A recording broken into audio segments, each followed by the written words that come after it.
Este es el momento de tu encuentro con Papá Dios.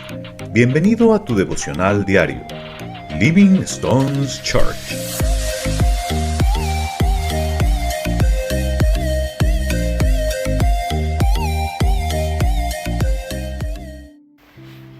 Familia, buenos días, bienvenidos a nuestro devocional. Un tiempo para recibir la palabra del Señor y aún profundizar más con respecto a este estudio bíblico que hemos estado haciendo con respecto a 1 y 2 de Corintios. Hoy llegamos al capítulo número 9 y hoy vamos a hablar acerca de Pablo, un verdadero apóstol. Y por eso yo los quiero invitar a que vayamos a la palabra de Dios y nos ubiquemos en 1 Corintios 9, en el versículo 9. Aquí en este versículo, ¿cierto? En este versículo, Pablo nos va a generar 4 preguntas, ¿sí? Y luego nos va a hablar acerca de cuál es el sello del apostolado en su ministerio. Versículo 1. No soy apóstol, no soy libre, no he visto a Jesús el Señor nuestro, ¿no sois vosotros mi obra en el Señor? Si para otros no soy apóstol, para vosotros ciertamente lo soy, porque el sello de mi apostolado sois vosotros en el Señor. Aquí Pablo empieza enfrentando unas acusaciones que se estaban dando en la iglesia de Corintio con respecto a la veracidad, con respecto a las cartas que él estaba enviando a esta iglesia apostólica. Pablo comienza entonces este capítulo 9 con 4 interrogantes, con 4 preguntas retóricas que tienen una respuesta afirmativa con respecto a la vida y al apostolado y obra y misión de lo que fue Pablo. Y la primera pregunta que nosotros encontramos en este primer versículo dice, ¿no soy apóstol? Pues definitivamente usted y yo hoy que tenemos la Biblia completa, tenemos una respuesta rotunda de sí.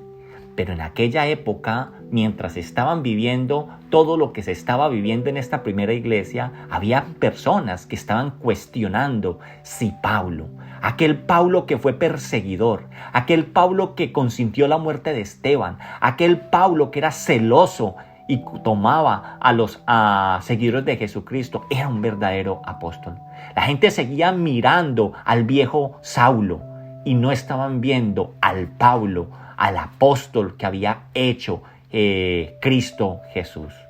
Entonces, con respecto a esta pregunta, ¿no soy apóstol? Pues definitivamente sí. Posiblemente, como lo dije anteriormente, aquí en Corinto se había levantado un grupo que estaba negando el ministerio y la obra del apóstol Pablo.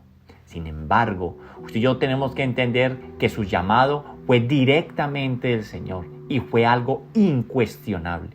Cuando nosotros estuvimos leyendo o estudiando acerca del libro de los Hechos, en el capítulo 9, nosotros nos damos cuenta cómo fue el llamamiento del apóstol Saulo. Y recordémoslo solamente, Hechos 9 del 3 al 5 dice, mas yendo por el camino, aconteció que al llegar cerca de Damasco, repentinamente le rodeó un resplandor de luz del cielo, y cayendo en tierra, oyó una voz que le decía, Saulo, Saulo, ¿por qué me persigues?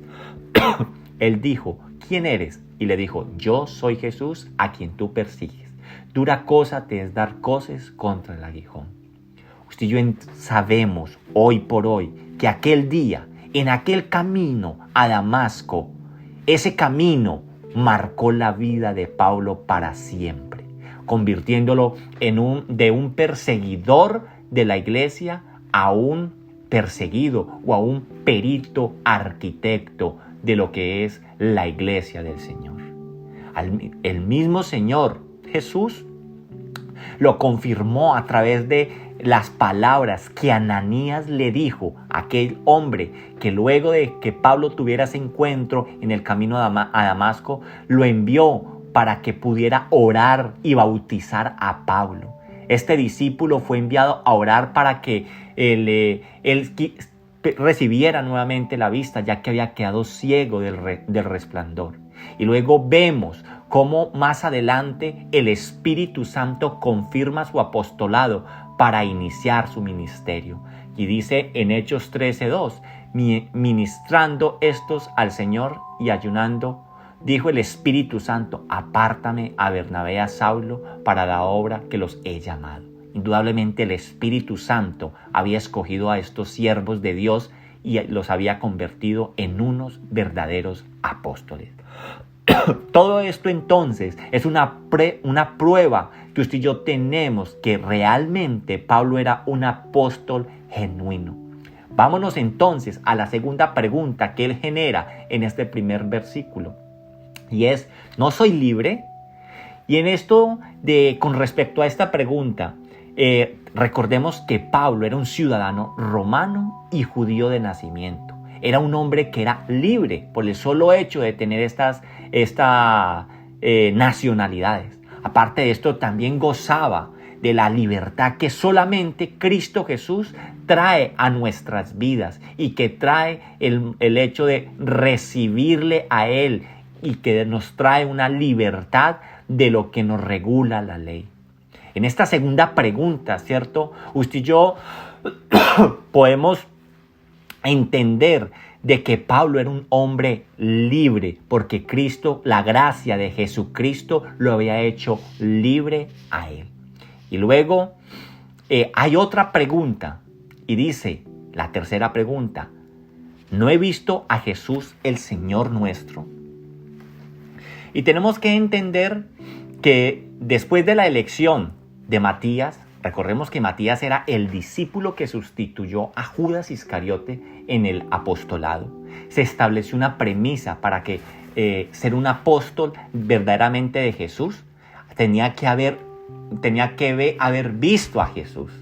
Y dice, si usted lo quiere leer, está en Hechos 1 del 21 al 26. Y por eso algunas personas negaban que Pablo fuese apóstol por el hecho de que no había estado junto a Jesús durante su ministerio en la tierra y por ende no podía ser llamado apóstol. Perdón. Pero usted y yo sabemos que en las Escrituras encontramos, ¿sí?, a otros hombres que no lo conocieron o no caminaron con Jesús, que recibió tales títulos. Y lo podemos ver en Bernabé. Si usted y yo leemos en Hechos 14:14, dice, cuando lo oyeron los apóstoles, Bernabé y Pablo rasgaron sus ropas y lo lanzaron entre la multitud dando voces. Así entonces, vemos un caso parecido al de Pablo, ¿sí? Y entonces, pese a todo esto, Pablo podía afirmar que él había visto con sus ojos al Señor. Lo acabamos de leer en Hechos 9, cuando él tuvo ese encuentro con Jesús. Así que entonces, él pudo no haber estado físicamente con Jesús. Pero el encuentro, la vivencia, el recibimiento del verdadero ministerio de ir, anunciar y predicar la palabra de Dios. En Gálatas 1 nos dice que él se apartó 2 años al desierto y de allí recibió del mismo Jesús la misión de ir a evangelizar, de ir y anunciarle la palabra a los gentiles. Así que entonces él tuvo un encuentro con Jesús. Y finalmente, él termina en este versículo con algo maravilloso, que es el sello de su apostolado. ¿Y eran quiénes? Los mismos corintios, los mismos pueblos, aquellos que estaban de pronto criticando o refutando la credibilidad de este apóstol. Y que él mismo levantó en su segundo viaje misionero, que lo vemos en Hechos 18. Así que entonces Pablo, a la pregunta, ¿no sois vosotros mi obra en el Señor? Y dice, si para otros no soy apóstol, para vosotros ciertamente lo soy, porque el sello de mi apostolado sois vosotros en el Señor. Familia, quiero finalizar con esto. Verdaderamente, el sello de un apóstol del Señor tiene que ser las vidas cambiadas de las personas a las cuales el Señor le ha entregado. Vidas cambiadas conforme a lo que expresa y dice la palabra de Dios. Así que entonces, así como Pablo fue un verdadero apóstol, un verdadero siervo de Dios, seamos nosotros unos verdaderos seguidores de Jesús y que donde quiera que usted y yo vayamos, dejemos esto último que nos ratifica Pablo, un sello en cada persona, que es vidas intercambiadas, vidas modificadas y volcadas a la obra del Señor. Unas vidas que han sido transformadas en nuevas personas gracias a la obra regeneradora del Espíritu Santo de Dios en nuestras vidas. Yo los invito a que oremos. Papito Dios, gracias por este devocional, gracias por estas palabras que tú nos hablas. Un solo versículo hemos hablado y tocado, Señor, de este capítulo 9. Tú nos hablas de lo que Pablo expresa con respecto a su defensa de que si era o no era un verdadero apóstol. Claro que lo era. Él era un apóstol porque tuvo un encuentro contigo. Era un hombre libre a través de la gracia del Señor. Había recibido del mismo Jesús el ministerio y el sello de su verdadero apostolado eran las vidas cambiadas de las personas. Permítenos imitar a este varón, a este hombre que sin temor alguno invitaba a sus discípulos a ser imitadores de mí como yo soy de Cristo. Permítenos ser imitadores de Cristo Jesús para así entonces sellar a una humanidad que necesita el sello del Espíritu Santo en las vidas. Sello de vidas cambiadas a través de la predicación de tu palabra y con la ayuda del Espíritu de Dios. Te alabamos y te bendecimos en el nombre de Cristo Jesús. Amén. Familia, Dios les bendiga. Muchas gracias por acompañarnos en esta mañana. Gracias por tu compañía. Te esperamos en el próximo devocional. Dios te bendiga.